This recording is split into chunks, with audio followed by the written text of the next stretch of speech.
Hi, I'm Jenna Kelly with the Green Girl Minute, and I'm really thrilled to be here with Bill Stetson, who is a businessman, film producer, and environmental policy advisor. How are you doing today? Great. Nice to be with you. Great to be here. And talk to us about the experience you've had advising different political campaigns and what campaigns you've worked on. Well, I started actually when I was a kid. I worked when I was a teenager in my brother-in-law's campaign back in the Vietnam era, which was charged with all kinds of activity, emotion, passion, really an interesting time. And I then finished college. I did some graduate school. I had my first environmental job, which was the Connecticut River Watershed Council, trying to restore salmon to that great watershed, which is the largest in Connecticut. And had dabbled in national politics then, but really thought I should jump in. So my first big campaign was Gary Hart for president, and I was a national environmental advisor.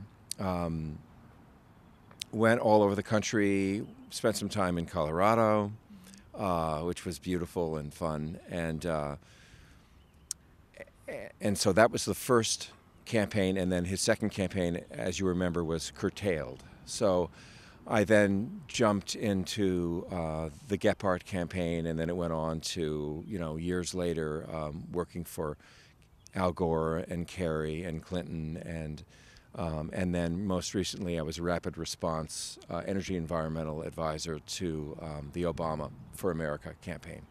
And rapid response means we need to write up something or come up with language very quickly concerning an environmental issue because it's being used in a speech. Say Michelle or someone is in New Hampshire and we want to talk about mercury, which is one of my areas. And so I would go to the scientific agencies at Dartmouth, at Harvard, at Hubbard Brook, and get the facts and figures on airborne mercury.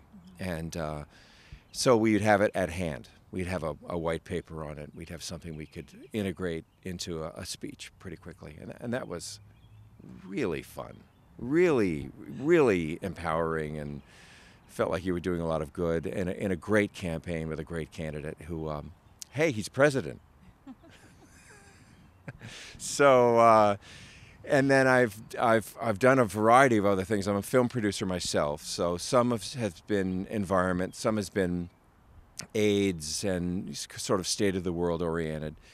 I founded a film commission in my home state of Vermont, and here in Washington D.C., where we are at present, early spring. It's cold, but looks good. I'm helping with content for the great environmental film festival in our nation's capital, which is going on right now. So that's been going on for about 2 weeks now? Yes, we'll finish this weekend. And what's been your favorite film so far? Well, as I was telling you, Bagot was wonderful, and we showed it to probably 400 inner city school kids, young kids going up into high school, and it's about the life cycle of a plastic bag, through the eyes of a regular guy who happens to live in Telluride, Colorado. Oh my gosh, love Colorado. And and it looks at just what happens with not only bags but all plastics as they work through the ecosystem, the riverine system, and end up in our oceans, absolutely obliterating wildlife. You will never ever drink water out of plastic again.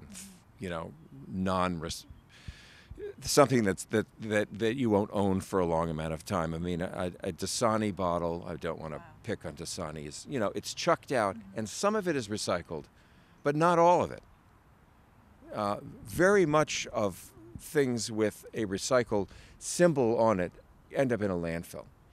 And they blow away, get crushed, washed away. I remember being in Los Angeles, staying in Santa Monica.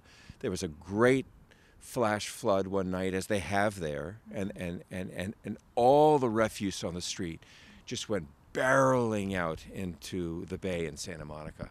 And I watched this plume of pollutants, of metals, of hydrocarbons, and then plastic bobbing as the whales were swimming by.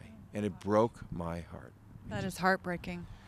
So, we have to rethink this. And to see this film, Bagot, shown to these very young kids from inner city schools here in Washington was really amazing. And they asked great questions like, yeah, but if it's all glass, how's my mom going to get the stuff home from the supermarket? It's a very good question. She's going to get mussels. I don't, it's harder. But where can people see this film after, the festival? It was recently completed within the last year, and if you Google Bagot, you'll go to the website, and the film producers are based in Telluride, and it's really good. Last night I saw a film called Truck Farm, and it was about a farm in a truck. in the bed of a truck. And they would drive around Brooklyn and they would teach people, these are fresh vegetables. You don't know where your vegetables come from, but this is where they come from. And this is the kind of water they need. And this is how you keep them healthy. And this is natural, organic loam in which they grow. And that's a big part of it. Agriculture was our first real polluter in the world. Which we don't realize. We think farms are mellow. Well, some are. Pesticide-dependent farming is not so great. So, and plus it takes something called oil. So we should be using oil for other things. Very true. And talk to us about your role on the board of directors for Foundation for Our Future.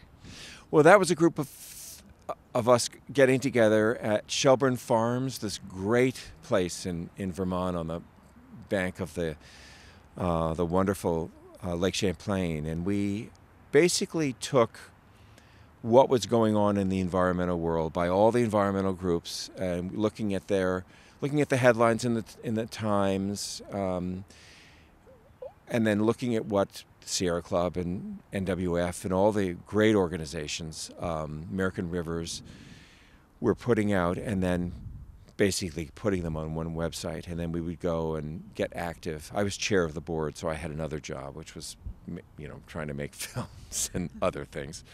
And I'm on a public radio board as well. So that's still a website, but for a while it was an active think tank. But in moving down here, I'm going to be doing something like that in Washington. Wow. Well, it sounds like you're really in the heart of the environmental movement and doing such great, amazing work. So it's fun, and it's fun to know the President of the United States and say, when he says, "Well, what's going on?" I said, "What's going on is I'm thinking about solar collectors back on the White House roof," and he sees me again, and I say it again, and I say it again, and a group of us started, which resulted in Secretary of Energy Chu announcing, when they finally figured out how to do it, considering that is a safety zone, the Secret Service is up there, how they could do it in a safe way. So this spring, solar collectors will be back on the roof of our White House. That is great news. Oh my gosh, so exciting. Well, thank you so much for talking to us. You're welcome. Thank you.